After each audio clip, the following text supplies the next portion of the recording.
Good afternoon, everyone. I'm Colin Bailey, the director of the Morgan Library Museum, and I'm very pleased to see so many attendees at for this symposium. As you all know, the Tiepolo show closes this weekend. I wish we could have kept it for another season. It is full of insight, joy, and interest. We will be under the aegis of the Morgan Drawing Institute this afternoon, and the symposium that has been put together by John Marchari and his colleagues in that department, focusing on both father and son. We own more than 330 drawings by Tiepolo, father and son, more by Giambattista. Not quite the 900 drawings that Maurice Sendak is represented in at the Morgan, and near the 300 Rembrandts that we have, but it can be said that the Tiepolo are house artists, and this was a good way of understanding the collection better, of showing it to the public, of presenting at least two stories that are very thoroughly investigated in the exhibition. Of course, I thank John Marchari, our curatorial chair and Engelhardt department head. I also recognize, as John has done, our former Moore Fellow, Ian Hicks, who, during the difficult days of the pandemic, worked with John to review every drawing, every sheet in the collection, bringing enormous amount of new information in terms of function, dating, chronology, and Ian, we're very pleased. I think you're seeing it for the first time this afternoon, but at least you're seeing it before it closes. Tiepolo is, as I said, a house artist, and one of the first events that I presided over as director was Bill Barcham's talk on the Palazzo Clerici, for which there is a publication in our bookshop. This was our Thor Senior lecture, and it's very good that Bill is joining us again this afternoon. While Tiepolo closes on Sunday, there are, I will quickly mention other exhibitions that are opening. In the Thor Cube Seen Together, a selection of recent gifts in photography, very lively and provocative exhibition. And then in February, where Tiepolo is and where the Bibles have been, will be populated by Beatrix Potter, an exhibition that comes, two-gallery exhibition coming from the Victorian Albert Museum that opens on the 23rd of February.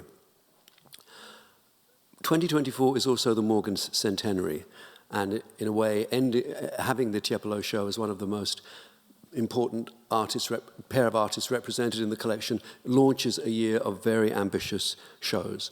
I will, particularly for this audience, I'll just remind that in the summer we will be showing two exhibitions of selections from the Jean-Marie and Betty Everyard collection and the Chips Moore. Chips Moore is our great trustee and collector of Northern drawings. Two exhibitions devoted to these collections, both of which are promised gifts to the Morgan. The Morgan is a collection of collections in many ways.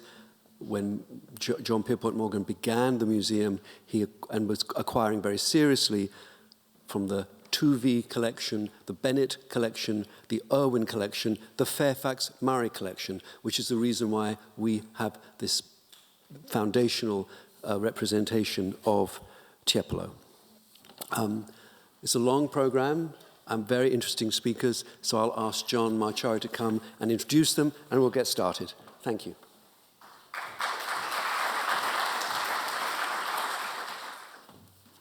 Thank you, Colin. Thank you all for coming. It is a very full program and potentially a long afternoon, so I will give relatively brief introductions to our speakers. We'll have 3 talks, then a brief intermission, then the final 3.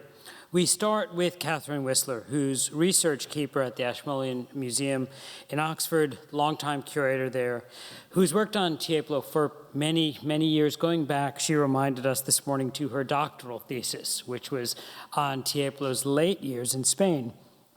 Today, however, she goes back to the beginning of the artist's career with a talk entitled Becoming Tiepolo, Explorations in Drawing in His Early Career. Catherine.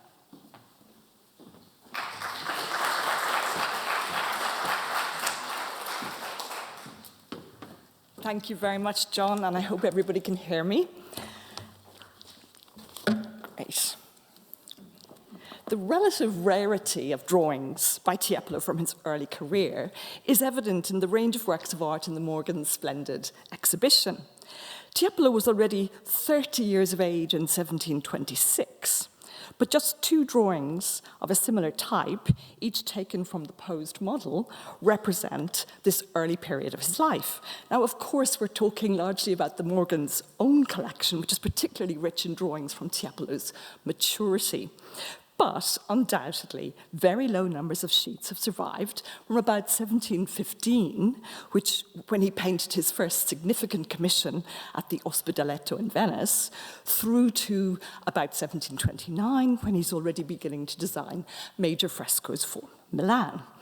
Now, I'm just going to go back to the self-portrait details. The earliest documentary reference to Tiepolo and drawing place him as a born draftsman, a little boy sketching on walls. Given Giambattista's huge success by the 1730s, I really want to remind ourselves of his childhood in absolutely abject poverty. His father, who had worked in shipping, died when Giambattista, the youngest of 5 children, was only 11 months old. Without the breadwinner, the family slid rapidly into poverty and destitution. Now, we learn all of this from the documentary evidence of legal proceedings in November 1750, which included various testimonies of people who'd known Tiepolo all his life, not least the canon Domenico Monello. Monello records how the child Giambattista scarabozzava sopra il muro, sketched on the wall, and when aged only 8 or 9, made little santini, little religious images. The family was not just poor then, he said, but for 4 or 5 years had been in miseria, in absolute misery. Recognizing the child's talents, Monello intervened, placing him in the studio of the painter Gregorio Lazzarini. With this, Monello recorded, Giambattista had been able to earn enough money to feed and clothe himself by the age of 11 or 12, and that he helped to support the family through painting when aged 14 or 15. So from about 1710, Giambattista was selling his own work. So I want to offer some reflections today on this early career, and I'll finish with coming to Giambattista's son, Domenico. Now, from this moving account of Tiepolo's early years, we can imagine the drive and ambition that propelled him, fueled by a fear of lapsing into poverty. He must have grasped every opportunity that came his way through his teacher. And indeed, clients of Gregorio Lazzarini, such as the Baglioni family, the Zenobio, or the Cornaro, would be amongst Tiepolo's early patrons. His artistic formation involved being open to a variety of visual sources. Now, Gregorio Lazzarini himself, as we learn from his biographer Vincenzo da Canal, deliberately broadened his own range when he was a young artist. We have relatively few drawings identifiable as by Lazzarini, but what we have are in a variety of media, and they are of a variety of types, from vigorous compositional studies, as here at the left, through to autonomous drawings in the center.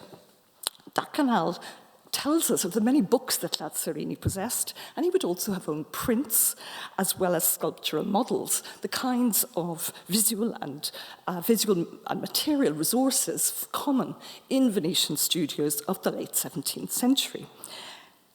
Here are 2 sheets of studies by the teenage Tiepolo. These come from a bundle of youthful drawings, often thought of as a sketchbook, now dispersed and scattered, a large nucleus in Bergamo, another nucleus at the Fogg Art Museum, and others in private collections. And I wonder if these don't come from around 1712, when he's already 16 years of age, or possibly even a little bit earlier. At the left, note there's a study after a plaster model of a foot, which is given vibrancy through accents on touch points and through white heightening. At the right, there's a vivacious profile study of a boy, and studies of 2 sort of random bottles, perhaps of ink or oil, lying on the bench in the studio. And very typical of the young artist, any young artist, is studying the hand, studying your own left hand very often. This one is a very tortured and crab-like hand as it's really stretched to its limits. And we do see these kinds of hands turning up later in paintings such as the Apostles in the Ospedaletto, or it's a very tortured hand over here in the Abduction of the Sabine women of about 1718. Now, the earliest documentary reference to a real drawing by Tiepolo is from 1716. This is in the inventory of November 1722 of the drawings collection of Francesco Maria Niccolo Gaburi in Florence. The inventory gives the date of 1716 for this autonomous drawing by Tiepolo. It's Il martirio di un santo con molte figure, the martyrdom of a male saint with many figures. Now we have martyrdom scenes and other autonomous drawings by Giambattista, such as these two examples, these are datable on stylistic grounds to the late 1720s or early 1730s. And notice the elaborate appearance of these drawings. They're highly worked in pen and ink and washes over black chalk. They're heightened with white gouache, emphasizing the fall of light. Now, interestingly, Gaburi's inventory is very precise about technique. Many drawings are described as being in pen and wash with white gouache, but Tiepolo's is specifically in pen alone. It's a disegno a penna, and it's of a substantial size. So perhaps in technique and appearance, it resembled drawings such as these, the Miracle of St. Anthony, top left, or the very highly worked, very elaborate Annunciation with the Holy Trinity on the right, or indeed the martyrdom scene in the fog. Tiepolo's drawing, the inventory tells us, was fatta apposta per questo studio, specifically made for Gaburi's collection. So that was an opportunity for the 19 or 20-year-old artist to create something memorable and visually strong to be shown in Florence as part of a celebrated collection. But I asked myself, how did Gaburi get to know about Tiepolo in 1716? He didn't own any drawings by Tiepolo's master, Lazzarini. Tiepolo himself is mentioned as an independent master only in 1717, a year later. One person who comes to mind as a great friend and supporter of Tiepolo, of course, is Anton Maria Zanetti in Venice. And Zanetti enjoyed a friendship with Gaburi, lots of connoisseurial discussions, lots of exchanges of drawings. But, in fact, Zanetti was introduced to Gaburi by Marco Ricci only in early 1723. Marco Ricci was familiar with Gaburi, and his correspondence with the collector attests to this, but he was in England certainly from 1710, only coming back to Venice in mid to late 1716. So he had no opportunity to get to know the drawings of the young Giambattista. So I suggest that the person who admired Tiepolo's work and arranged for Gaburi to have a large independent drawing in 1716 was Antonio Balestra. Balestra was living in Venice from the early 1700s until 1718, when he moved back to Verona. In the earliest letter, and he's a great friend of Gaburi, we have a letter from him to Gaburi in December 1717, where it's quite clear that they've known each other for a long time, that Balestra is acting as an agent and talent spotter for Gaburi. He's commissioning drawings from Venetian artists for him. Tiepolo isn't his pupil, however. This mention of Balestra brings me to the beautifully finished black chalk drawing by the young Giambattista, showing a class with artists of different ages involved in studying the nude model. As you see, the class takes place in a large, well-lit room with semicircles of raised seating, allowing for a considerable number of artists and probably more benches, as it were, behind on this side. There's bespoke lighting. We have a central chandelier with strong light and a series of hanging lamps above the benches. Young and older artists are drawing, and at least one sculptor is modelling in clay. One tutor is making corrections to one of the drawings, and another senior figure, another senior figure stands overlooking the session. He's probably responsible for posing the model, with the timer giving probably 15 or 20 minutes to get the pose right before the model's position is changed. Some people at the left are observing the class in action. These are dilettanti, amateurs, collectors, who come out of curiosity, or again, perhaps spotting new talent. Now, this isn't an ordinary artist studio. It's not the studio of Piazzetta or the studio of Lazzarini. I've previously argued that we're actually in the premises rented by the Collegio dei Pittori. Now, the Collegio was a union of Venetian-based artists who broke away from the traditional guild system in 1684, envisaging the eventual establishment of a state-sponsored Academy of Art. Their first premises at the Fondamente Nuove were rented from early March 1690. This included a Sala Grande, which they had fitted out as a pedagogic space intended for an Accademia dei Corpi Humani. Among the leading artists in 1690 was Gregorio Lazzarini. And the Collegio continued these teaching activities in these and subsequent rented premises. The concern was not just with the education of young artists, which actually was primarily studio-based, but with the continuing improvement of artists' practices and with the communal and sociable activity of these life-drawing classes. Tiepolo's characterful representation of black chalk of the activities of the Collegio had, I think, a documentary and a celebratory function. Now, Enrico Lucchese has suggested that the two senior figures might be Balestra and Gregorio Lazzarini. Antonio Balestra, the one who is teaching, so here, and Lazzarini, the older artist, supervising. And I think if we compare the likenesses, this is reasonably plausible. And in this case, it's quite nice that Tiepolo has positioned himself, as it were, next to his master and above Balestra. Now, the date of 1717 is often attached to Tiepolo's early drawings, including the life drawing class, because that's when he's documented as an independent master. But his ambition saw him exhibiting a painting in public at San Rocco in August 1716, and that's the year in which he also made the martyrdom drawing for Gaburi. So I believe that this life drawing class is likely to be earlier, 1715 to 16, as a drawing.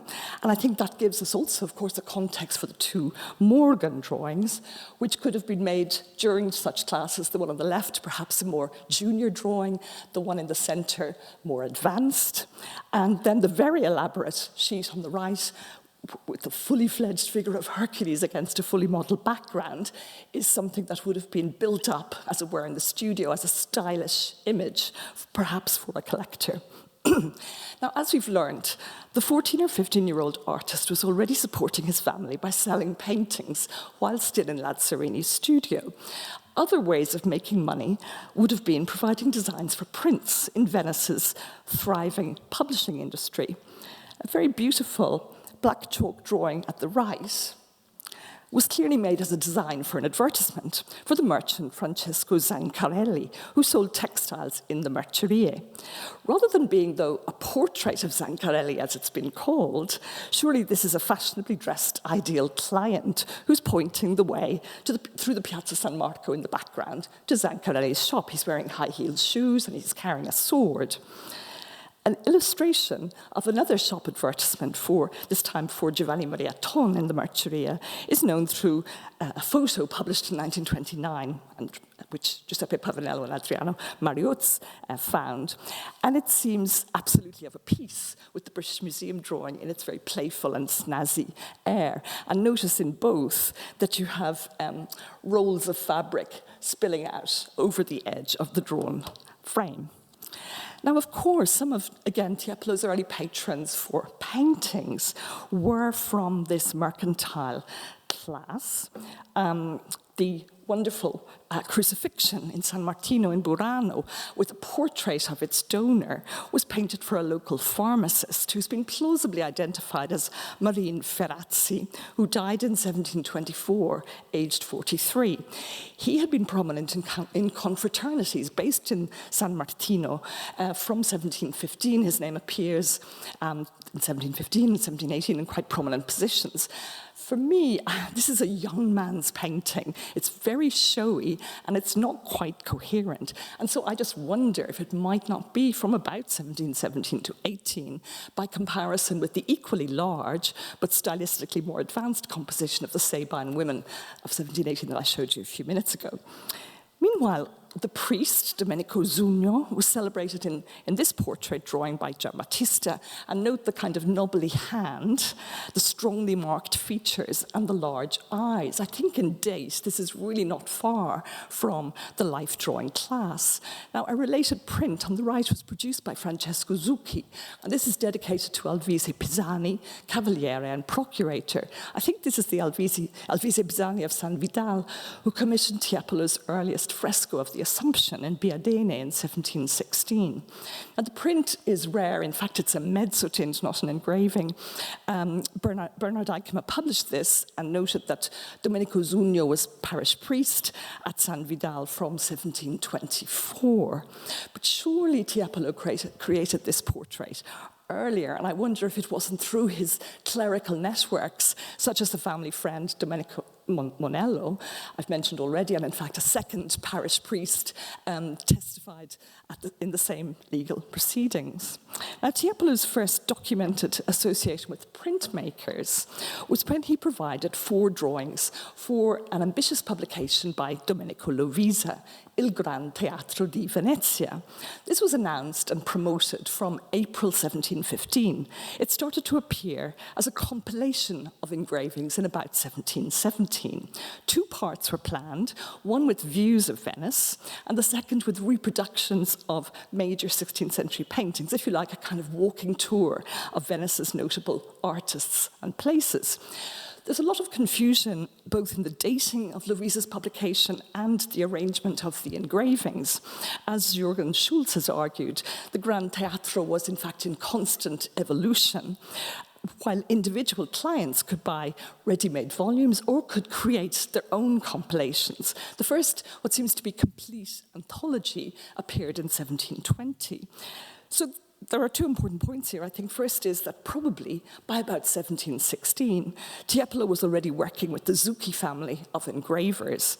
And second, that he was being paid to study closely certain works by 16th century masters that clearly stirred his imagination and clearly had great resonance for later compositions. Translating these brilliantly colored paintings into monochrome drawings for prints while respecting the distinctive style of a master is a very complex affair, and the ever-alert Tiepolo would have learned a lot from this collaboration. Now, Tiepolo's drawings don't survive for that project, but we do have a variety of black chalk drawings made in a closely hatched manner, often relating to engravings. But the dates of engravings don't necessarily apply to those of the drawings, since prints are often published long after drawings have been supplied. This very tentative drawing on the left by Tiepolo is a copy after a portrait by Titian of the writer Sperone Speroni. It was used for an edition of Speroni's work published in 1740, engraved by Giuseppe Patrini, but that 1740 cannot be the date of this drawing. In its very tentative, sort of delicate style, it surely was made around the time that Tiepolo was copying classic Venetian paintings for Andrea Zucchi for the Lovisa project. And maybe it was even intended as a design by Patrini for a single sheet print, as Dennis Ton has in fact suggested. In another case, numerous editions of the Missale Romanum were published under the name of Andrea Poletti, a leading light in Venetian book production over decades. Giuseppe Favanello first noticed an edition of the Missale Romanum of 1741 with 4 substantial illustrations designed by Tiepolo, whose initials appear on the plates, with Francesco Zucchi as the engraver. Now, Favanello suggested that Tiepolo's related drawings, and here's just one, must date from about sort of 1735. He didn't think they could be as late as 1741. But of course, searching online, I found other editions, as one can nowadays. And this particular edition is 1729. Now, Pavanello also proposed that Tiepolo had designed the little frontispiece, the cherubs, with the papal insignia. And there's the 1740 edition. They appear on either side of an oval with St. Peter. But here's a 1726 edition that Pavanello didn't know about that here, with the portrait of Pope Benedict. And in fact, Tiepolo's enchanting little cherubs with papal insignia appear first in this drawing in the British Museum. So the whole group of 5 drawings relating to Poletti's editions of the Missale Romanum, engraved by Francesco Zucchi, were doubtless supplied at the same date. Other editions are likely yet to be found that may help us with the dating, but surely we must be now in the early 1720s. Basically, designs by Giambattista and other artists were part of the artistic capital of the print publisher's business. Once the designs were engraved, the plates could be reissued in as many editions as the market could stand. And as Dennis has also observed, Francesco Zucchi, as an engraver, had a reputation for looking after significant original drawings, which may have been sold on to collectors. He made sure, in other words, that they did not get damaged in the reproduction process. A series of over 40 small-scale narrative scenes of historical subjects by Tiepolo, as we now know, relate closely to a massive publication by Ludovico Antonio Muratori in Milan, a compilation of historical texts in multiple volumes. And these designs are for headpieces, but Tiepolo also supplied drawings for capital letters and for some frontispieces. These drawings have a stylistic coherence and show many characteristics of his style in the early 1720s. Without going into detail here on this fascinating project, which in fact Dennis Ton in the Tiepolo in Milan exhibition recently at the Frick collection discussed in detail, again I just would strike a note of caution about the dating. These very vivid and innovative designs by Tiepolo appear in different volumes that were published from 1726 through to 1733. But the project was already underway, with texts being gathered in late 1721. And a letter from Muratori at the end of November that year speaks of the illustrations as trifles that will ensure the commercial success of the volumes. By May 1723, we hear of copper plates etched by Zucchi. So I think it's reasonable to think of Tiepolo's designs as dating from about 1722, gathered together by the Zucchi brothers for use and indeed reuse in the many, many volumes. Tiepolo's black chalk technique with hatching was also used for preparatory drawings and figurative studies. And I just wanted to bring out these 2 relatively little studied sheets from the Courtauld collection, where we can see in the drawing on the left, Tiepolo's interest in a type of foreshortened ecstatic head that recurs in later works, as well as in works of the period. Thrown back heads, whether male or female, do appear in paintings from about 1719 to 23. And the very naturalistic studies of the 2 little wide-eyed boys look back to the teenage sketchbook that I showed you earlier, but also reflect the types of charming little boys who turn up in details of many paintings, again, of the early 1720s. In other kinds of drawings, Tiepolo shows his openness to different approaches and his familiarity with graphic art of earlier periods. So here, for example, he's using a red chalk with red chalk wash technique that had been favored by Giulio Carpioni. Tiepolo's using this in studies right across the period that interests me, 1715, 16 to 1726 or so. As you can see, the very early, powerful male nude study based on a life drawing pose. On the right, probably a preparatory study that seems to relate to his angels in the fresco of St. Teresa in the Scalzi, springing upwards with this great vitality, and perhaps also drawings made for their own sake, such as the very dashing Roman soldier in the center, who's drawn with such panache that we actually accept his vivid, real presence, despite, when you start looking, the lack of a solid body beneath the flourishes of the mantle. Some highly experimental works are amongst his earliest drawings, as in the drawing on the left, where Tiepolo really challenges himself to explore tangled bodies, tangled male nude bodies seen from below. And there he's using wash, both to clarify the design and to give the group a more sculptural sense of solidity. As a young artist, Tiepolo is very much attracted by dynamic subjects, such as probably the fall of the damned, or the fall of the rebel angels, or at the right, the brazen serpent. These kinds of robust Baroque themes were being painted by artists of Lazarini's generation, who in turn were sort of channeling Rubens and Pietro da Cortona, Luca Giordano, and so on. This sheet in the Prado is typical of a group of exploratory drawings, again, very, very early, that are just in pen and ink with very distinctive parallel hatching. Here we see Tiepolo's quite fast-moving hands and thoughts on the page as he's setting down thumbnail figures and motifs, and he's turning the page. You have to rotate this to sort of follow his thoughts.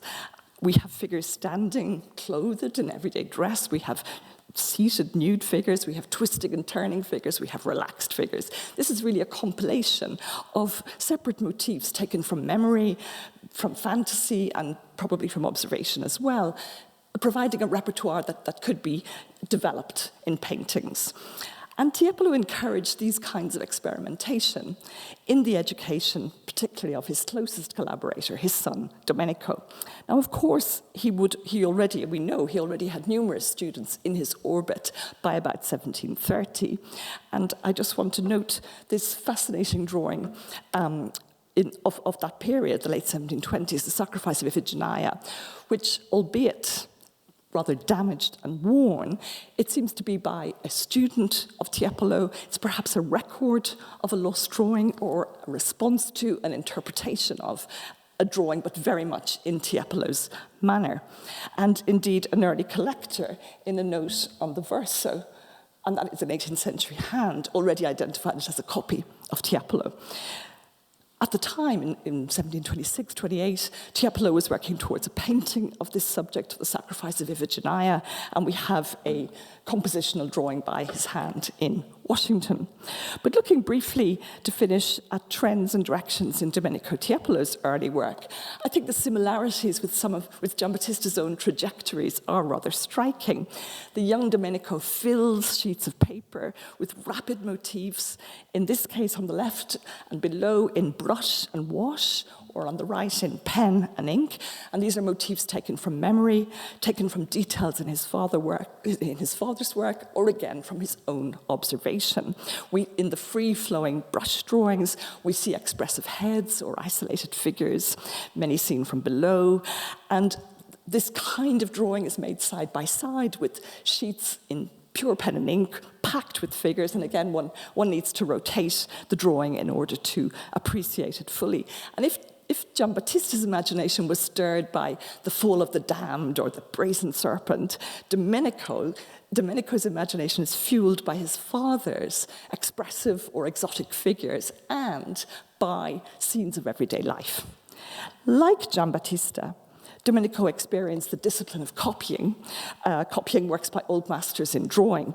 Here on the left, when he's aged about 16, we have a very finely executed copy in red chalk after a painting by Giovanni Bellini, which was probably made for Francesco Algarotti, who was an agent of the Elector of Saxony, paid Domenico in 1743 for a couple of drawings that reproduced Venetian paintings he was hoping to sell on to Dresden.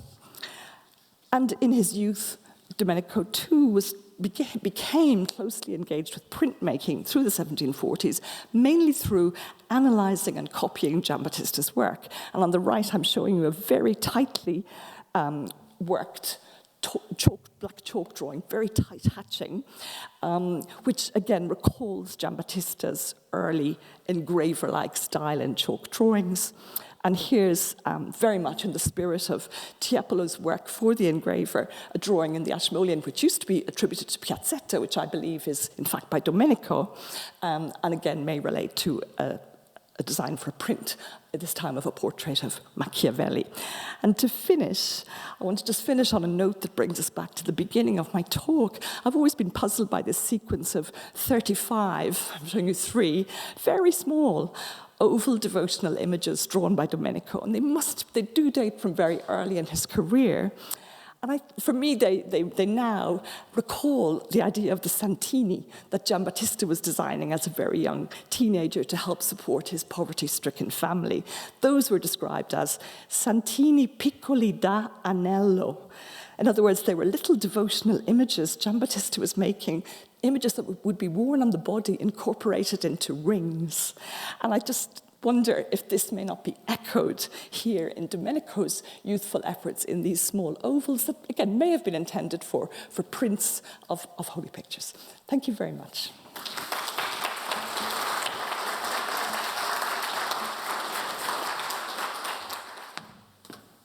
Thank you, Catherine, for shedding light on the early career of Giambattista, the part of his work least represented in our exhibition. We simply don't have those drawings here in the Morgan's collection. Our next speaker is Bill Bartram, who's Professor Emeritus of the History of Art at the Fashion Institute of Technology, but also the author of many, many works on Tiepolo. He was, along with Catherine and Keith Christensen, one of the curators of the 1996-97 exhibition on Tiepolo at the Met. He was also, as Colin mentioned, the Thaw Senior Fellow in our Drawing Institute in 2014. And in some ways, his work on the collection was one of the inspirations for looking anew into our large body of Tiepolo drawings. So with that, I will welcome Bill to the stage for a talk entitled Vivat Bacchus, a few questions regarding Tiepolo's God of Wine, plus 2 cautionary tales.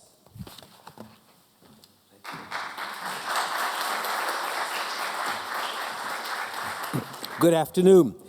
Thank you, Colin, for reminding me of the talk below these many years ago, because it was a heady experience, and thank you, John, for inviting me.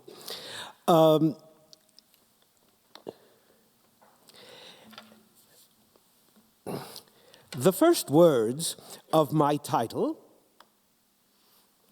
derive from Pedrillo and Osmin's frolicking duet in Act 2 of Mozart's Abduction from the Seraglio of 1782.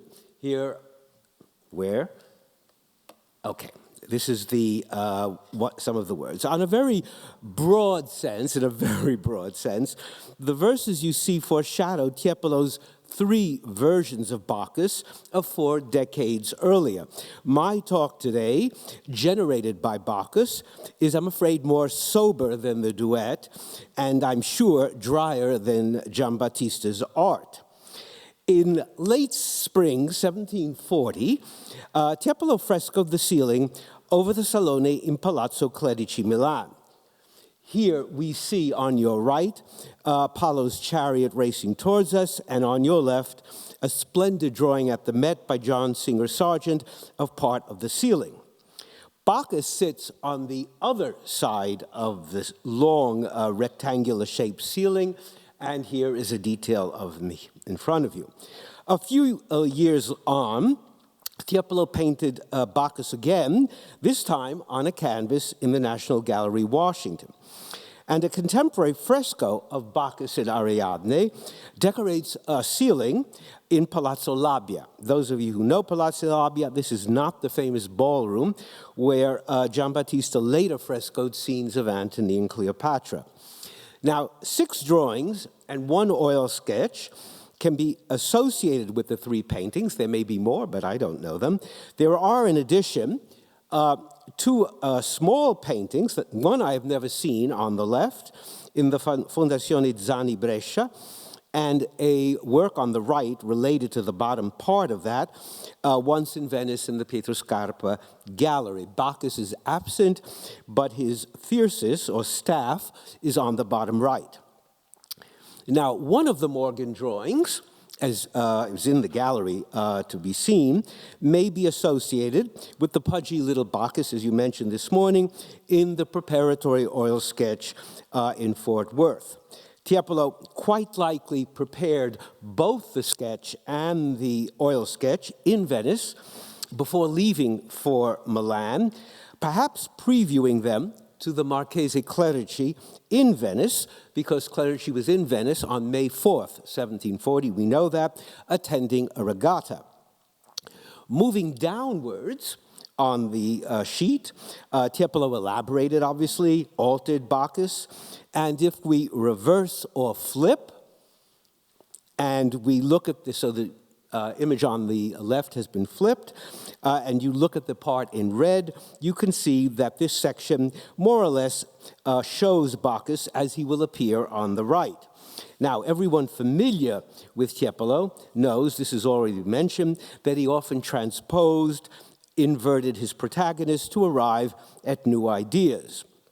In the fresco, however, Bacchus is not only the god of wine, smiling gaudily while the neck of the Damigiana thrusts lewdly from between his private parts, he is also autumn, placed near winter, who is the hoary old man on the left, and on the right we see spring and summer, two women, the one with flowers and summer with wheat, which I emphasize for reasons you will see.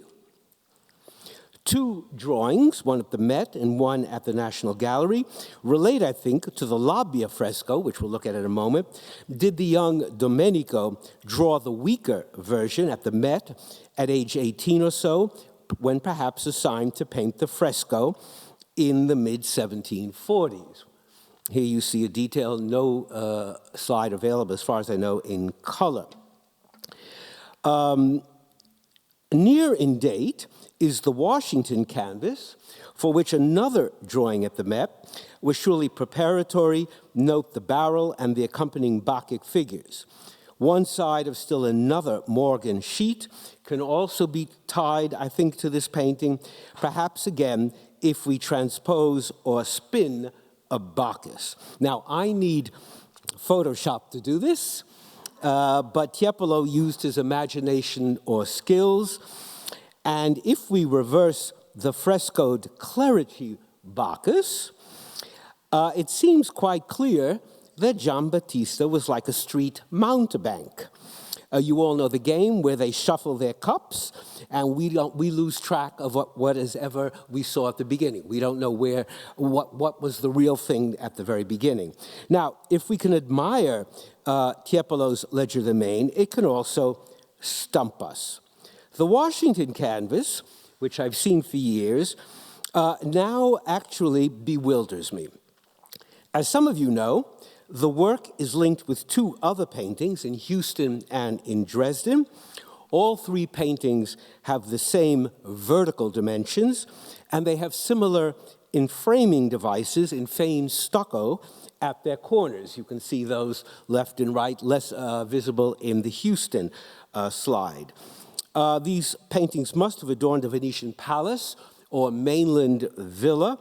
Juno in the heavens represents air, Amphitrite on the sea, obviously water, and Bacchus is earth. But in order to complete a cycle of the four elements, we need fire, perhaps Vulcan at the forge. It cannot be the canvas that some of you know in Philadelphia, because its dimensions are totally different from any of the other three. So my first cautionary tale begins thus. In 1630, the Bolognese artist Francesco Albani painted a canvas of earth for a series of the four elements, wherein he conjoined Ceres, or summer, with Bacchus, autumn, Flora, spring, and with Rhea, too, the mother earth goddess. And he did so again In another cycle, this is, again, the earthly realm.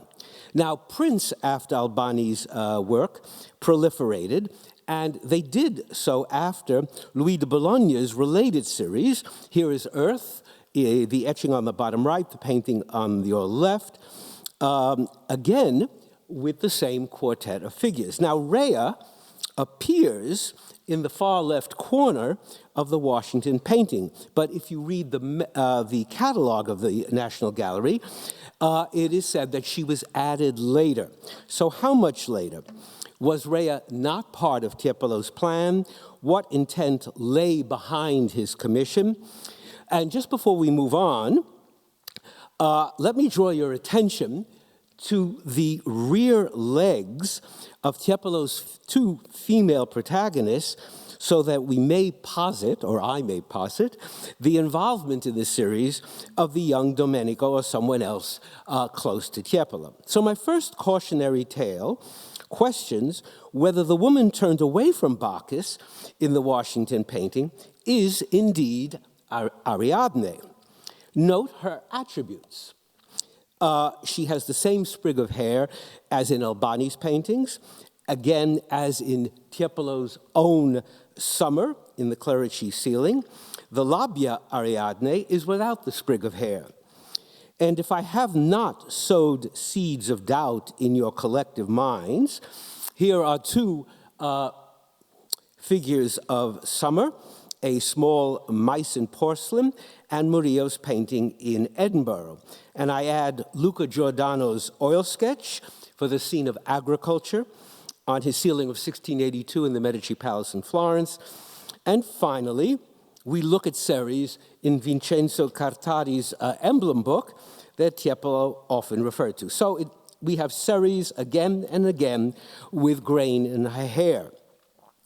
Might Tiepolo's figure, and I'm just throwing this out, be Persephone? This is an ancient coin, he couldn't have known it, with grain in her hair. Persephone happens to have been, supposedly was Ceres' daughter and Rhea's granddaughter. But if our heroine is any one of these figures, why is Bacchus crowning her with a diadem of stars? So my cautionary tale, it's a cautionary tale, it's not an assertion, warns that because Bacchus's companion is an enigma, we cannot definitively identify her without further investigation. So back to Bacchus and drawings. Here is a Morgan drawing where sections of the sheet are saturated with pools of dark wash that Tiepolo himself liberally applied at times with diagonal or zigzagging strokes to create serrated edges. A sheet that was once belonged to the two brothers, Bonomo and Francesco Algarotti. You've heard about Algarotti before. The older Bonomo was a merchant, and he dealt in almost anything he could get his hands on. He transported goods. He was a shipper. The younger Francesco, two portraits of him, was a learned connoisseur known throughout Western Europe, Russia too, who became Tiepolo's dear friend in 1743. And I would conjecture that he was actually a friend 7 years earlier in 1737. The scholar and the painter spent hours together across the mid-1740s when Algarotti obtained from Tiepolo paintings and drawings. Now, I realize full well, that an Algarotti provenance for any of the Morgan drawings does not definitively date the sheets to the 40s, when the two men frequented each other personally, physically. Yet if we compare this drawing with two drawings in Florence of the satyrs for Palazzo Clerici, therefore dating to 1740, we see, I think, something of the same kind of drawing technique. The photographic differences do not obscure, it seems to me, the similarities. Here, while perched on a barrel, Bacchus embraces a satyr whose arm reaches under one leg.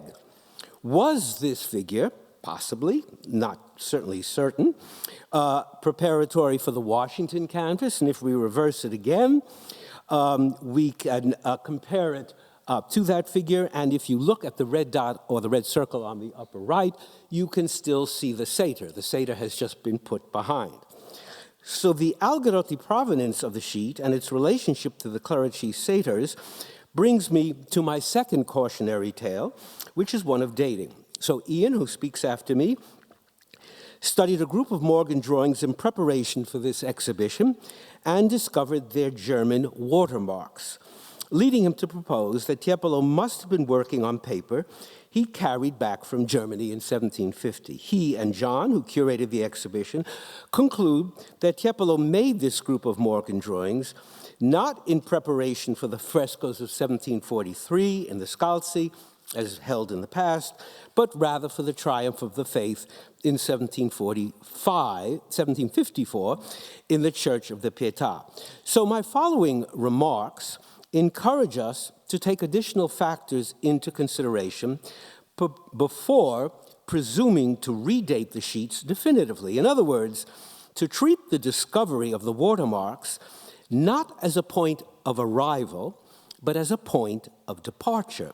Where does one go from here? First, watermarks are not dates, everyone knows that, offering neither the date nor the place where the drawing was done, only a terminus postquem, the date after which a mill might have produced the paper at hand. Only one of Tiepolo's drawings, as far as I know, a surviving drawing carries a date, but for reasons I do not know. Of course, we art historians can and should use other information plus our eyes to locate sheets chronologically, but nothing can replace an inscribed date.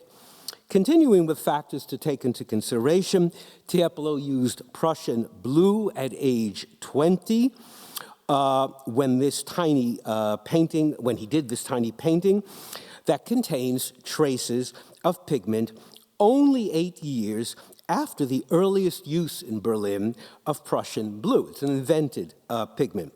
So how did he get his Prussian blue? From a Venetian vendicolori, as purveyors of pigments are called or were called locally, or from a German merchant at the Fondaco dei Tedeschi. Many of you know the warehouse near the bridge, the Rialto Bridge, and I'm just circling in red the steps of the bridge so you know where you are. The Fondaco was one of the great European trading houses where merchandise from Northern Europe had been bought and sold for centuries. Venice itself was an enormous emporium. Commerce was at the heart of its wealth and early empire. And relevant, or perhaps germane to this question of paper, is Ivo Mattozzi's book on production in the Veneto of paper. Now, we all remember that Marco Polo was a merchant. He was not an author. He was a merchant. Francesco Algarotti's brother Bonomo was a merchant, had contacts in Germany.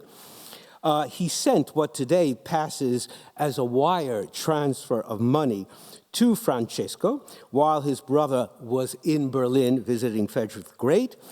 And when Francesco returned to Venice from Dresden in 1943 with books and paintings, what else did he ship home in his trunks?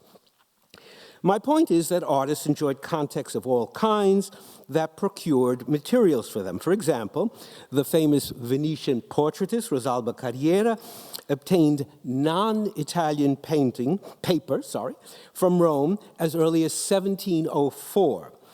And she later received packets of blue paper sent from the Netherlands. And this included paper, Dutch paper, French paper, and English paper. So it is fair to say that the circulation of artist materials in the 17th and 18th centuries awaits further study. Now, I add that Tiepolo worked for members of the highest rank of German ecclesiastics and princes. These two altarpieces predate 1740 on the left for a member of the powerful Wittelsbach dynasty, and on the right for the prior of the Augustinian priory at Diesem. In 1746, Tiepolo, before the Scalzi, or after the Scalzi sealing, welcomed into his family workshop the young German artist Franz Martin Kuhn. This is a copy after a painting, now in the National Gallery. The altarpiece itself no longer exists. It burned later in the 18th century. Kuhn came from Augsburg. He had to have carried letters of recommendation because he didn't just knock on Tiepolo's door. And Augsburg was also the seat of a powerful prince-bishopric and where two important merchant and banking firms had their headquarters, and they had historical ties with Venice, the Welsers, and of course the even more famous family, the Fuggers. And to cement Giambattista's contacts in Germany, let me point to Catherine Whistler, who just spoke before me, splendid discovery years ago that Livio Reti's frescoes in the chapel in Schloss Ludwigsburg in Stuttgart depend upon Tiepolo paintings, father and son. Here is the Last Judgment, and here is the Crucifixion, the fresco and the original, and here is the Resurrection, the pair. And finally, let me point out that of how this liaison took place, Catherine offers several hypotheses. The most attractive for me is that the new Duchess in Stuttgart in the 40s was the niece of Frederick the Great, with whom Algarotti, just mentioned above, spent time in Berlin in that decade.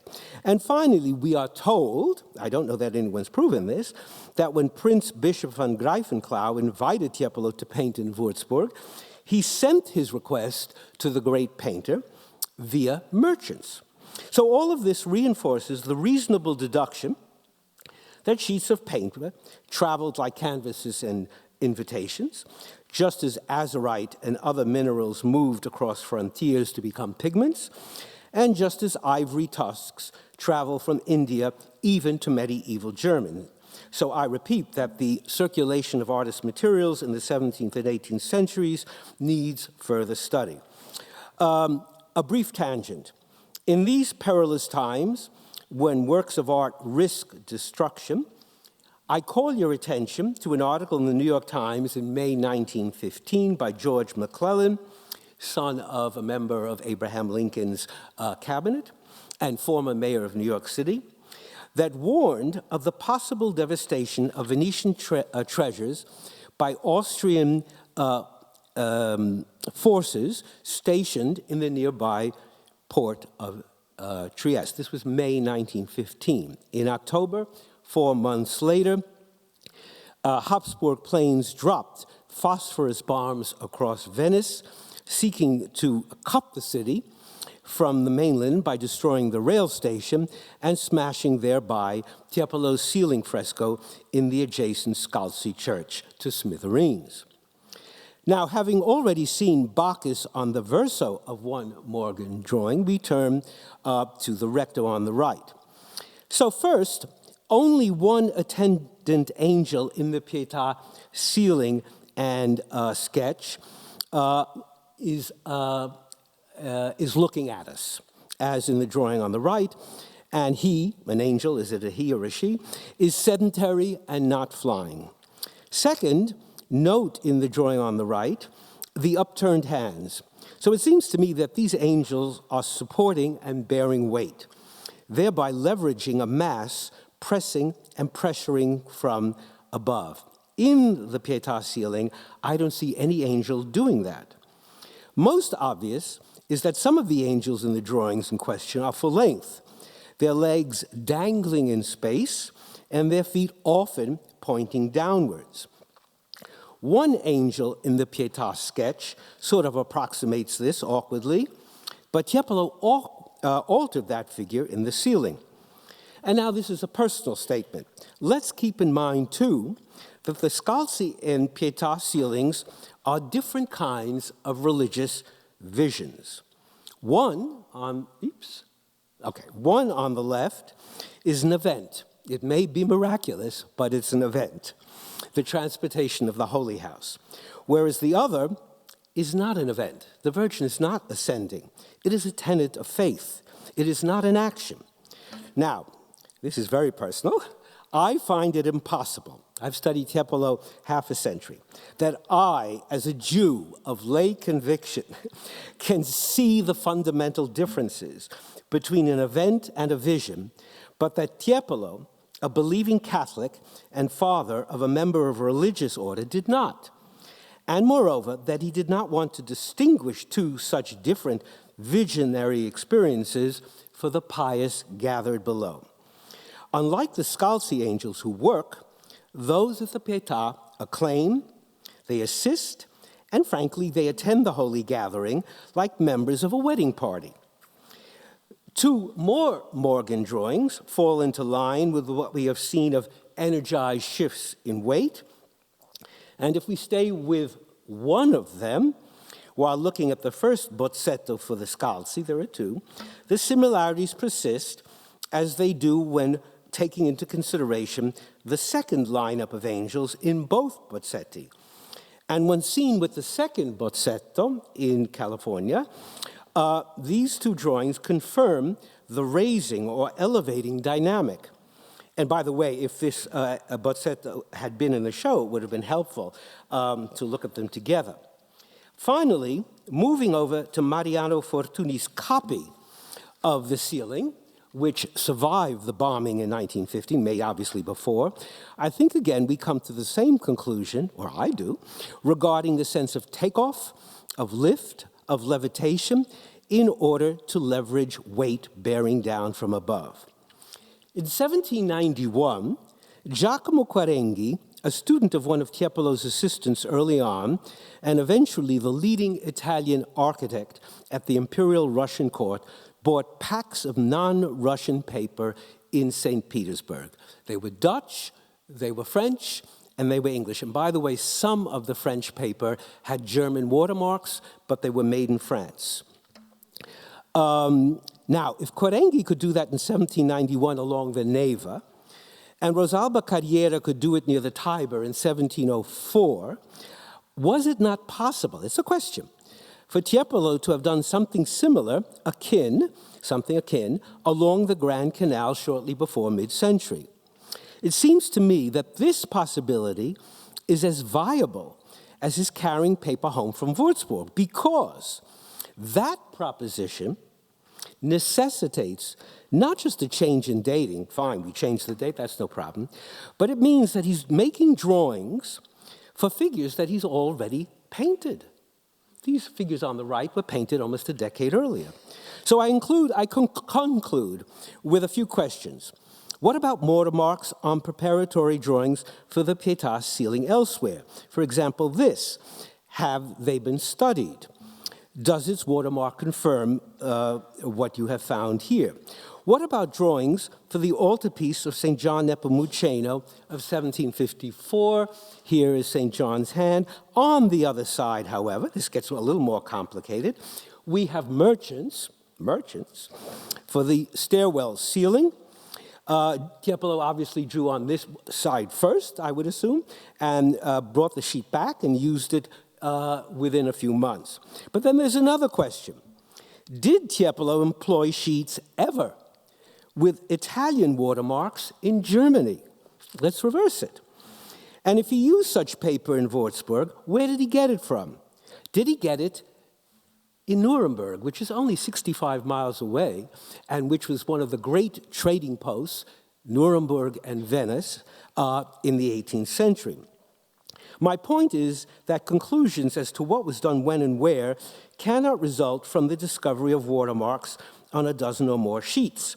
More evidence is needed before a group of Morgan drawings is shifted definitively from one decade to another. And as I stated earlier, we are, I think, at a point of departure, not a point of arrival. Further investigation must follow to substantiate the thesis. Right now, a leap of faith is required to accept it as more than that. However, I promise that should flawless evidence merge to demonstrate that the Morgan sheets were irrefutably drawn in 1754, I will readily, quickly, happily admit that my second cautionary tale was inoperable. Thank you.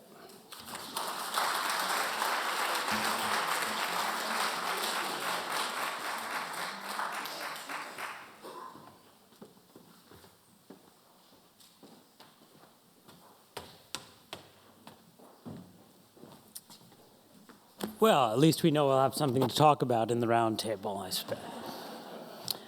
So now that you've heard the rejection of the thesis, we now turn to the thesis at hand. Unless, of course, Ian decides to talk about Bacchus instead. The cautionary tale.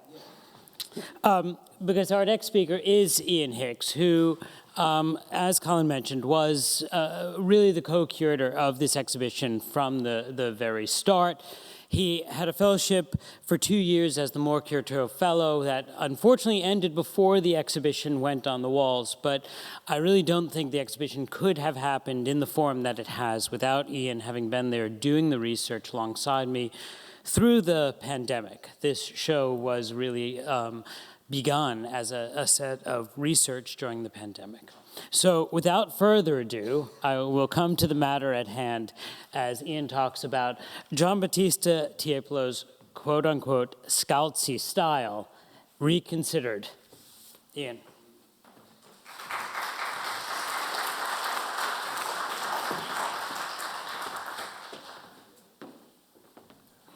Thank you, John. So, during my time as Moore Fellow here at the Morgan, I had the opportunity to study the collection's rich Tiepolo holdings, which offered the chance to examine groups of related drawings together. Today, I'd like to discuss one such group by Giambattista Tiepolo that is part of the foundational core of the collection once belonging to an album acquired by Pierpont Morgan from Charles Fairfax Murray in 1909, one of 9 such albums once owned by the 19th century English collector Edward Cheney. The history of the album and several others like it extends back to the Tiepolo workshop, where hundreds of drawings were compiled and organized by type into albums before Tiepolo and his sons departed Venice for Spain in 1762.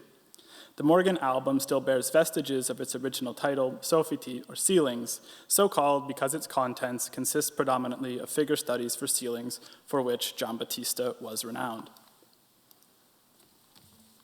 The ceiling drawings on which I'd like to focus today primarily feature groups of dynamically intertwined angels on sheets that are mostly consistent in size. They are immediate and swiftly set down in ink without preliminary indications in chalk. Tiepolo boldly roughed out his ideas, disregarding precise details or finish, and most notably, saturated large portions of the sheets with liberally applied wash. For many years, the drawings received little published comment and were not discussed as a group or convincingly linked with a known project. In 1968, however, George Knox proposed that the group in question represents preparatory studies made in connection with Tiepolo's fresco, The Translation of the Holy House of Loreto, on the ceiling of the Venetian church of Santa Maria di Nazareth, known as the Church of the Scalzi. As we've just seen and heard, Tiepolo's ambitious and celebrated fresco was commissioned in 1743, but only painted in 1745. It was sadly lost when the church was struck by an Austrian bomb targeting a nearby railway station. Fragments below the central scene survived, and the monumental work is otherwise known through a 20th century copy, as well as pre-war photographs, including the image at left, while the photograph at right shows the damage after the bombing. Additionally, 2 oil sketches for the work document successive stages in the composition's development, an earlier version at left in the Venetian Accademia, and another subsequent version now at the J. Paul Getty Museum. To this precious surviving material, Knox sought to expand considerably the number of known drawings connected with the Scalzi ceiling. Before him, George Mraz had identified 2 pen studies in the Princeton University Art Museum as preparatory for the commission.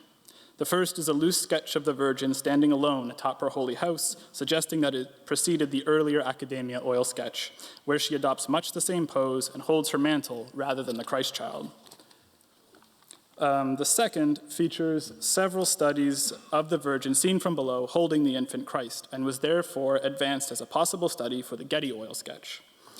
Though none of the drawn ideas exactly match their painted counterpart, that at lower left, seen at least in this orientation, comes close, and the proposal has been broadly accepted. Adding to Mraz's contribution, Knox astutely recognized that a study in the Victoria and Albert Museum is intimately related to the grisaille scene of King David charging Solomon to build the temple, formerly in the ornamental surround below the large central translation and one of the surviving fragments now in the Accademia in Venice. Knox went further to suggest that the rough handling and evident creative energy of the London and Princeton drawings might be dubbed the Scalzi style, and proposed that the group from the Morgan Chaney album under discussion were similarly working drawings for the Scalzi ceiling. While he acknowledged that none of the figures in the drawings exactly foreshadow any in the final work, he noted their essential subject matter and spirit frequently echoed passages from the Lost Ceiling. Knox's influential proposal featured an expansive count, including a larger body of drawings identified as preliminary studies for the ceiling, as well as other more marginal cases. In discussing Knox's proposal, Felice Stamfel offered a more clearly defined and unified group of these drawings, formed mainly by those most closely related in style, subject matter, technique, and support.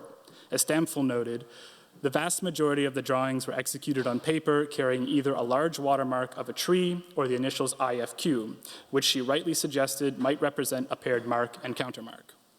Moreover, Stamfel perceptively suggested a further reduction in the total, noting that within those more tentatively advanced by Knox, there is an identifiable group of 5 smaller fragments of spectators that she suggested might be linked instead with Tiepolo's decoration at the Villa Contarini at Mira, also of around 1745.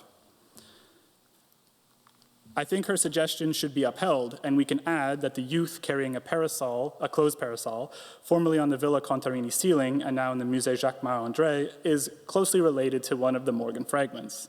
That study at the center of the screen also once formed a continuous drawing with at least one other in the same group of 5, as you can see here at right.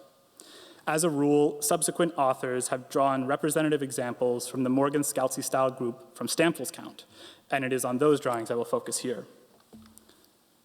The purpose and dating advanced by Knox, preparatory for the Scalzi ceiling of 1743 to 45, have been generally accepted and have not been directly questioned in print. However, the subject has received little extended discussion, and the drawing's relation to the Scalzi ceiling has not been fully elaborated. It has thus gone unremarked that in terms of size, technique, and style, the Princeton and V&A studies do not fit comfortably within the Morgan group. Both Princeton sheets lack the liberal application of wash that typify the Morgan drawings. The V&A study contains wash, though not the distinctive pools seen in the Morgan examples. And while the London study features expressive contours, they render more discernible details and follow a preliminary black chalk sketch, a preparatory step absent from the Morgan examples. So re-examining the Morgan Scalzi style group in preparation for the exhibition provided an occasion to question anew whether yet further definition could be found within this more defined group, why those drawings appear different in approach and effect from the other known studies for the Scalzi ceiling, and what to make of the fact that none of the Morgan drawings, at least as far as Knox was concerned, correspond with details in the ceiling or the related oil sketches with which they are associated. In studying the set, 2 further sheets stood apart, highlighted here. The 2 drawings share the spontaneous and inventive freedom that permeates the group, yet their inks are darker, the washes are more contained and do not envelop entire figures or blanket loosely rendered cloud formations, and both sheets lack the number of figures or dense groupings seen in the others from the Morgan set. Both give the impression of greater clarity and isolation. Additionally, the upper allegorical figure and the Apollo-like nude in the sheet at right would be ill-suited for the translation of the Holy House. These 2 drawings form a stylistic pair, relating more closely to each other than the others in the group.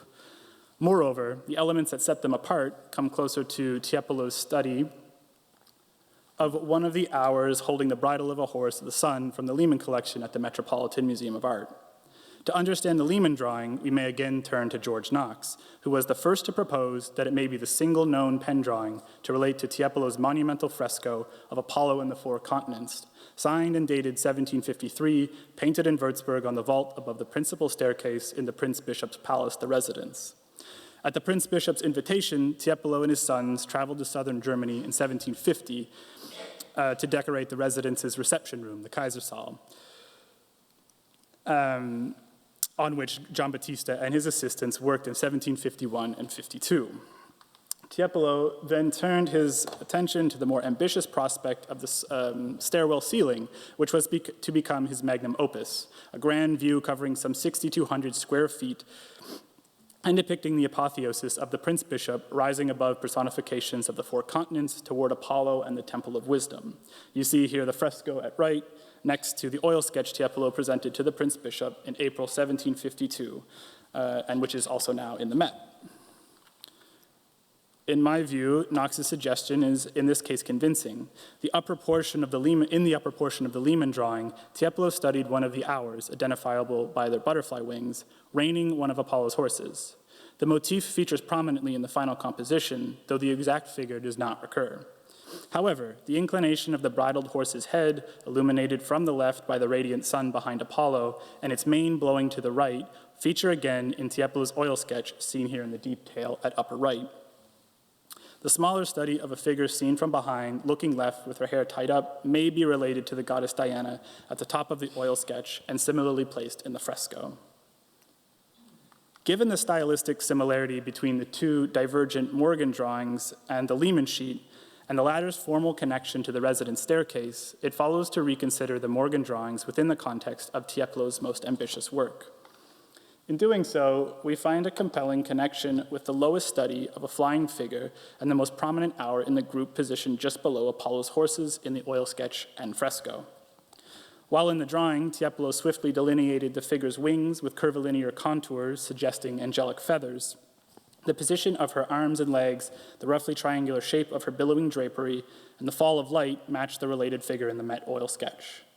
Tiepolo again followed the pose on the ceiling, with the figure now tipped into a slightly steeper recession at the lofty height of 75 feet above the ground. The other figure in the Morgan drawing does not exactly match any in the oil sketch or finish work.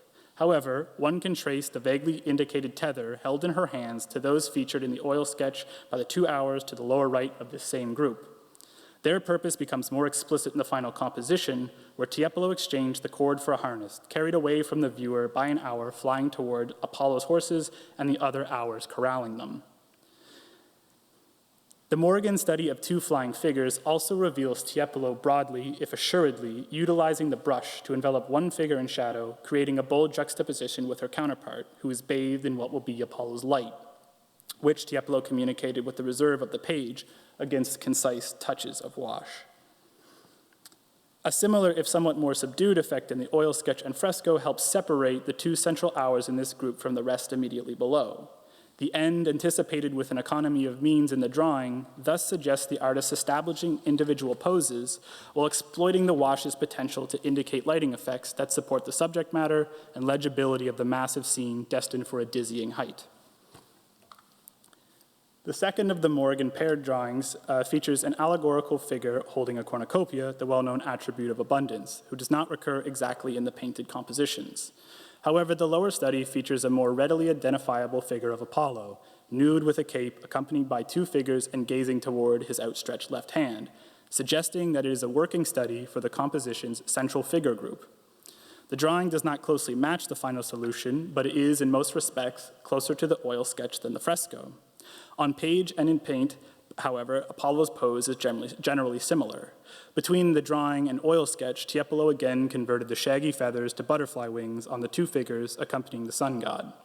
In the Met oil sketch, as in the Morgan drawing, the hour at right lifts Apollo at the knee, supporting him as he emerges from his temple of knowledge and prepares to make his daily flight across the sky. Known pen drawings by Tiepolo during his German sojourn are varied and limited in number. Still looking beyond the residence staircase, the Morgan examples under discussion share some stylistic similarities with this compositional draft of the Death of Hyacinth in the Martin von Wagner Museum in Würzburg, one of a handful of studies for the canvas of the same subject, datable to 1752-53, and among several projects undertaken during the intense final months in Würzburg. The New York and Würzburg drawings share notably rough, sometimes angular, and discontinuous line work with a dramatic, dynamic range and energetic shifts in the weight and breadth of the contours, which have become exacerbated over time as especially dense passages have bled slightly into the paper. Beyond the formal and stylistic connections, the paper on which Tiepolo drew the two Morgan studies offers additional support for locating them to the artist's stay in Würzburg. Studies of Abundance and Apollo Carried Aloft is one of 8 sheets in the Morgan Scalzi-style group that contains a watermark of a sizable spruce tree that stands upon a decorative rootstock, while the study of Flying Figures is one of 8 featuring a countermark with the initials IFQ, each separated by a chain line. That mark and monogram countermark identify the papermaker as Johann Friedrich Quinat Sr., the owner of a paper mill roughly 10 miles south of Nuremberg, known as the Lower Spruce Mill, surrounded as it was by a spruce forest. Under Quinat's charge, during the middle and latter half of the century, the mill saw such success that imitations of the spruce mark became increasingly popular throughout Bavaria and beyond, as we just heard, to an extent, prompting him to add his identifying monogram, IFQ. Known comparable examples of Quinat's mark in the same size and format of those in the Morgan sheets date to the 1750s or later. Tiepolo's studies of Abundance and Apollo Carried Aloft and the two Flying Figures thus relate formally to figures in the residence staircase, agree stylistically with surviving contemporaneous examples of his draftsmanship, and were executed on German-made paper. Taken together, these observations lead me to propose that the drawings can be related to Tiepolo's preparatory work in 1752 for the residence staircase rather than the Scalzi ceiling.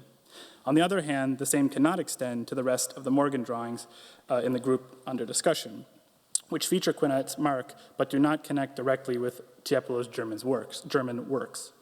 At a minimum, the physical evidence of the paper, shared with 2 drawings evidently made in Würzburg, casts further doubt on the connection between the drawings and the period in which Tiepolo was preparing the Scalzi ceiling of 1743 to 45, several years before the artist traveled to Germany. To Professor Bartram's point, paper traveled, and it is possible that Tiepolo acquired German paper in Venice, used it there in preparation for the Scalzi ceiling, and again, as far as we know, several years later in Germany. However, I'd like to discuss another potential explanation in which the paper was procured in Germany during Tiepolo's stay and used only thereafter. Tiepolo and his sons left Würzburg for Venice on the 8th of November, 1753.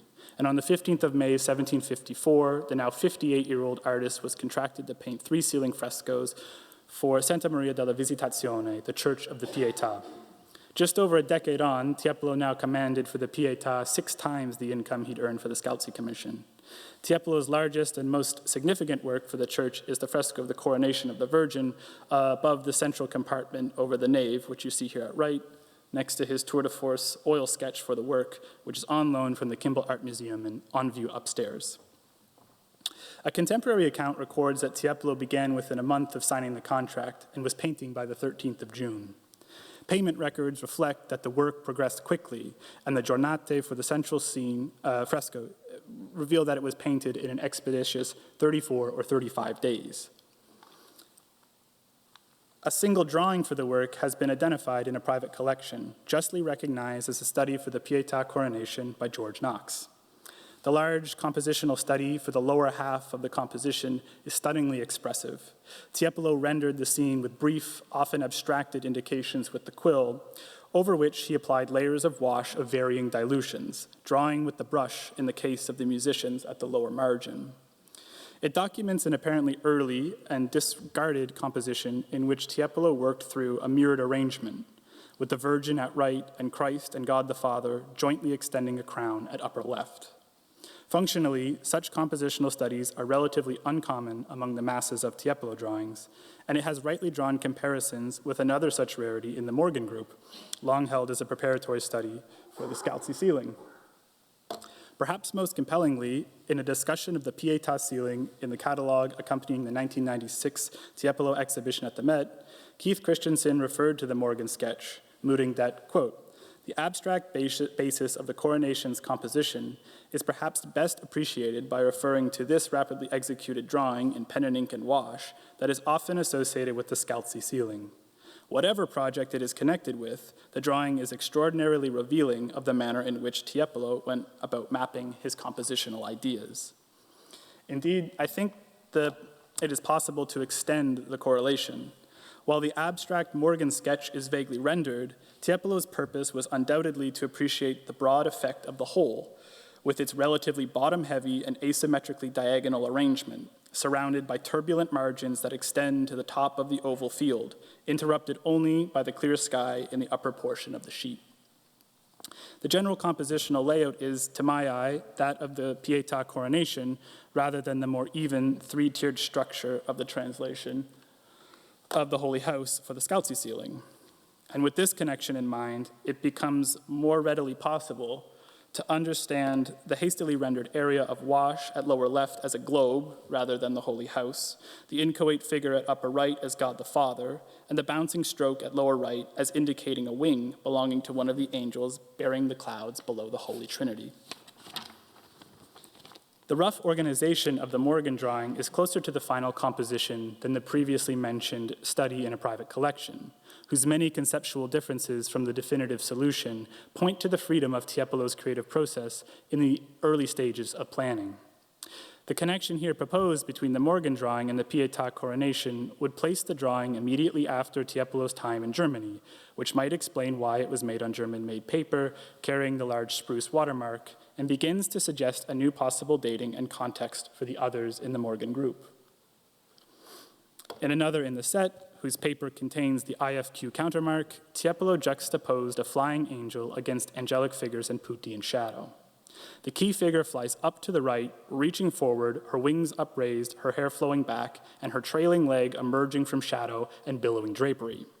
A similarly posed and highlighted figure, with her hands outstretched in a comparably upturned position, reaches up to the Virgin's mantle in the oil sketch and fresco, another connection that leads me to believe that Tiepolo had the Pietà coronation in mind when he produced the drawing.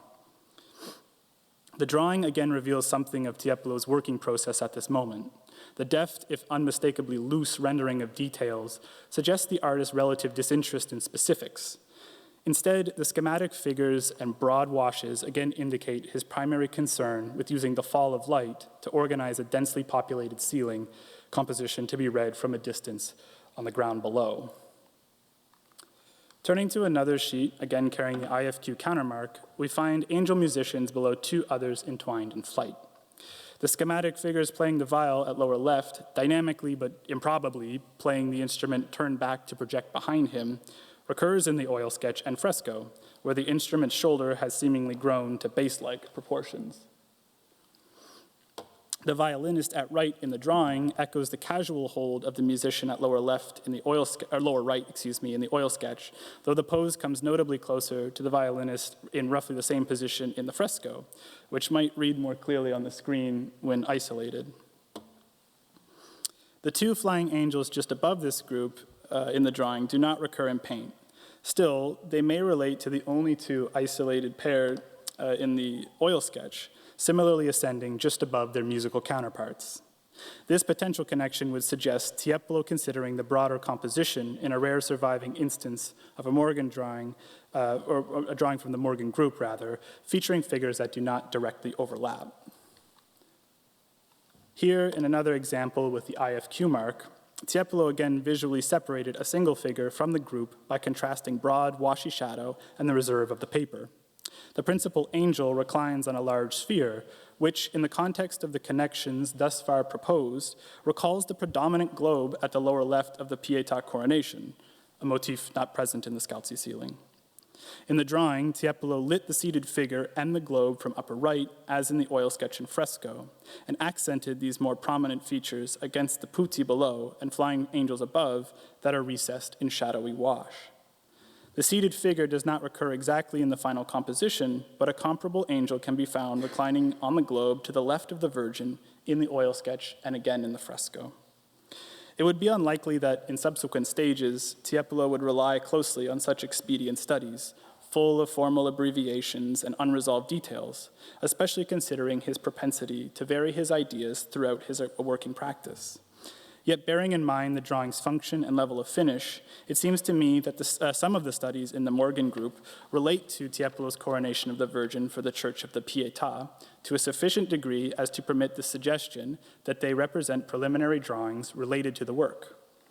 Tiepolo and his sons evidently returned home with drawings made in Germany, as attested by their survival from albums subsequently assembled in Venice. and it would be natural for them to bring back unused paper along with other useful workshop effects.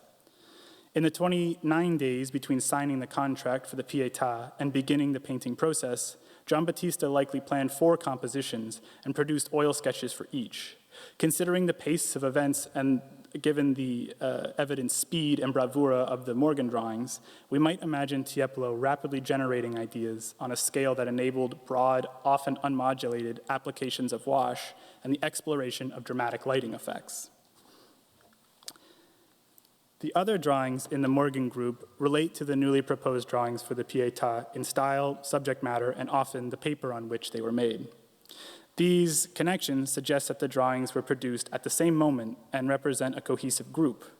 In many cases, figures in these drawings would be appropriate for the coronation scene, but are not found in the oil sketch or fresco.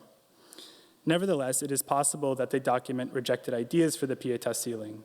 For instance, Tiepolo experimented with variations on a beloved theme of angels bearing clouds across 7 sheets now in the Morgan. And I would add that in cases where the load they bear takes form, it appears as clouds rather than the underside of the Holy House. In some cases, such as the figures now on screen, the first with the spruce mark, the latter 2 with the IFQ countermark, one can trace the adjustment of similar types. Namely, Tiepolo here considered related groupings in which the leftmost figure, seen from behind with its arms extended up and feet kicked back, is paired with a figure at right, who faces the viewer and extends an arm to balance the load. Beyond these similarities, however, the 3 drawings present many apparently spontaneous changes in posture, lighting, and accompanying figures. One can imagine these drawings relating to the band of angels supporting the cloud formations below God the Father in the coronation, a change from the oil sketch which Tiepolo introduced in the fresco, but none of the figures recur in the final work. My hope is not to relate each drawing in the Morgan group to corresponding elements in the Pietà oil sketch or fresco, or to state that each study can be categorically connected with the work. Instead, I've tried to consider the function, style, and physical nature of the studies and introduce a preponderance of evidence that suggests Tiepolo created at least some of them for the coronation of the Virgin of 1754, rather than during his work for the Scalzi ceiling of 1743-45. Because the drawings form a closely related group, the newly proposed context for those sheets, in my opinion, connected with the Pietà, suggests a concomitant shift of the rest of the set en masse. Such a shift, combined with 2 newly proposed drawings for the residence staircase, helps begin to fill a lacuna of known pen studies between 1750 and later in the decade when such drawings survive in greater number.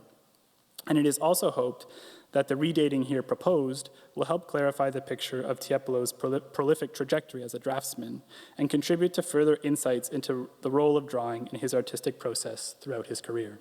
Thank you for your attention.